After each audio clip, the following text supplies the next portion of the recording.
Esses 10 anos serviram, sobretudo, França, para uma profunda reflexão. Um período de muito sofrimento, como todos bem podem imaginar, que serviram para o meu amadurecimento, para que eu pudesse avaliar melhor tudo o que se passou. Erros foram cometidos, sem dúvida. 10 anos após o impeachment, Collor quer voltar para usar Alagoas novamente em suas aventuras. É hora de decisão. Mergulhar Alagoas de novo no atraso e na corrupção? Ou enterrar de vez um dos políticos mais corruptos que o Brasil já conheceu? Fernando Collor nasceu e foi criado no Rio de Janeiro. Na juventude, morou em Brasília, onde fazia parte de gangues de baderna. Seu irmão Pedro Collor conta que ele era violento. Uma vez, arrebentou uma boate a golpes de karatê. Outra vez, quebrou um andar inteiro do Hotel Heron. Também costumava bater em mulheres, até mesmo em público. Já nessa época, Collor usava drogas pesadas, cocaína e LSD. Seu apelido era Fernandinho do Pó. Somente aos 22 anos, mudou-se para Maceió. Foi pelas mãos do pai, ex-governador de Alagoas e ex-senador da ditadura militar, Arnon de Melo, que Collor foi nomeado prefeito de Maceió. Como passava mais tempo viajando do que na prefeitura, ganhou o apelido de Prefeito Mosca. Estourou os cofres públicos, se autopromovendo. No último dia de mandato, antes de deixar a prefeitura para concorrer à Câmara Federal, nomeou quase 5.000 pessoas sem concurso. Eram seus afiliados políticos e cabos eleitorais. Com essa manobra, acabou com a Fundação Educacional de Maceió. Mas se elegeu. Na Câmara Federal, não passou de um deputado incompetente, mas esperto. A vida de luxo que levava não condizia com o salário de deputado.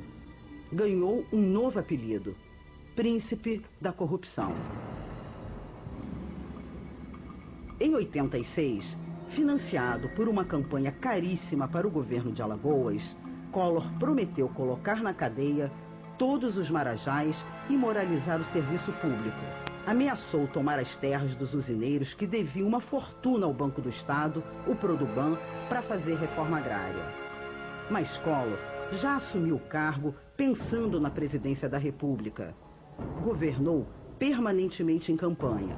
Esqueceu as dívidas dos usineiros com o Produban. O banco não aguentou o calote e quebrou. Essa foi uma das questões que foram colocadas em campanha, de que, assumindo o governo do Estado, os usineiros pagariam a dívida que tinha para com o Banco do Estado de Alagoas. No entanto, isso não aconteceu. O que se viu foi o acordo firmado pelo governo Fernando Collor com os usineiros, tão danoso à economia do Estado que o próprio vice-governador, ao assumir em lugar do senhor Fernando Collor, tentou acabar, desmanchar na justiça esse acordo que havia sido feito. Foi o acordo com os usineiros que garantiu a Collor a caixinha de 12 milhões de dólares para iniciar a campanha. Pelo acordo, os usineiros deixaram de pagar impostos e passaram a receber, durante 10 anos, a devolução de uma montanha de dinheiro. O promotor Luciano Chagas tentou impedir a operação. Diante dos comentários de que Sua Excelência o ex-governador iria receber comissões para a sua campanha dentro do acordo com os usineiros, onerando o Estado hoje em cerca de 80 milhões de cruzados, é que nós fizemos a denúncia ao juiz no sentido de não ser homologada a transação que estava sendo efetuada entre os usineiros e o governo do Estado, à época representado por Sua Excelência o senhor governador Fernando Collor. As usinas de cana-de-açúcar eram responsáveis por 60% da arrecadação de impostos. Com o acordo, essa arrecadação caiu para 3% até chegar a zero. O Estado faliu. O prejuízo para Alagoas chega hoje a R$1 bilhão. A educação e a saúde foram destroçadas. Com os cofres públicos vazios, Collor atrasou os salários dos funcionários por mais de 3 meses.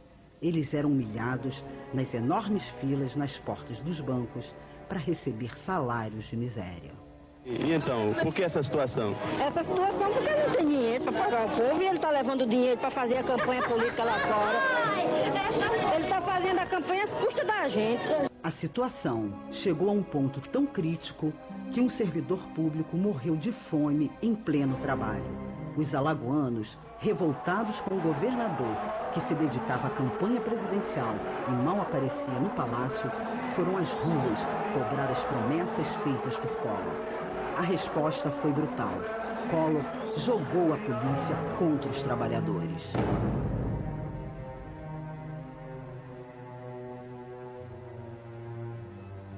Quem não rezava na cartilha do senhor Fernando Collor de Mello era perseguido sistematicamente, afastado do trabalho, colocado em disponibilidade, simplesmente porque o governador não concordava com as posições daqueles profissionais que procuravam exercer a comunicação com liberdade, com autonomia, com independência.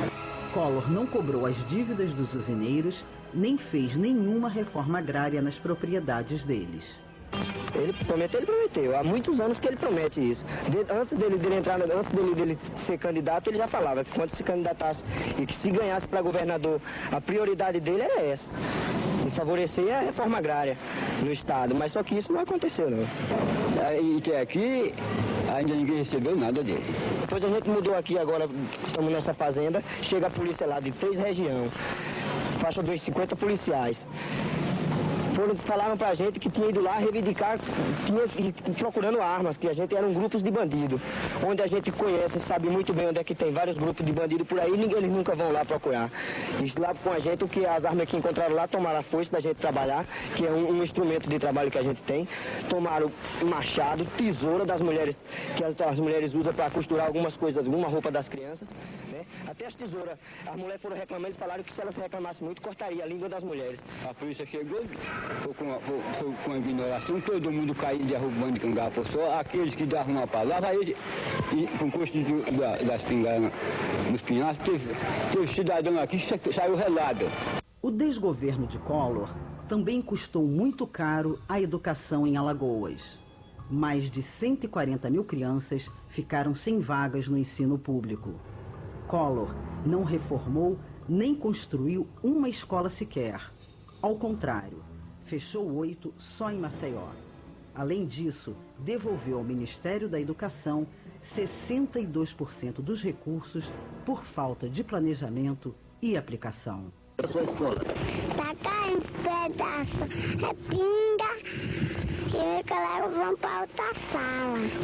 A marca negativa que Fernando Collor de Mello deixou no governo do estado de Alagoas não pode ser esquecida pelo povo alagoano, que ficou vendo seus filhos sem condições de acesso à escola, que se vê uma rede física praticamente sucateada, desabando, sem condições de funcionamento, sem material didático, tendo os trabalhadores da educação que se cotizar entre a comunidade num esforço sobre-humano pela consciência do seu compromisso com essa sociedade.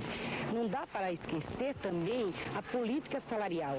Ele deixa o estado de Alagoas com 90% dos trabalhadores da educação da rede municipal com salários muito abaixo do salário mínimo. Na saúde, o governo Collor virou uma verdadeira calamidade pública. As verbas destinadas pelo governo federal foram desviadas para fins desconhecidos, segundo uma auditoria do Ministério da Previdência Social. O dinheiro se destinava à reforma e construção de hospitais e postos de saúde, à compra de equipamentos e de medicamentos. Nada disso aconteceu. Os hospitais ficaram abandonados, sem leitos, sem medicamentos e aparelhagem para um mínimo atendimento. No Hospital de Emergência de Maceió, nem o setor de esterilização escapou. O material entra pelo mesmo lugar de saída. É uma contaminação que ele entra contaminado e sai contaminado, porque ele está entrando pela mesma porta de saída. Bom, é difícil de funcionar, mas é o que está acontecendo. Quer dizer, nós, para poder respirar aqui dentro, nós temos que estar com as janelas abertas. O ar-condicionado quebrado, nós temos que usar das janelas abertas, que deveria estar hermeticamente fechada, porque esse aqui é um local de alta esterilização. Eu acho que pior do que isso não pode ser, né? enfrenta a situação pela falta de material, pela falta de respiradores, né, de vidro, a coisa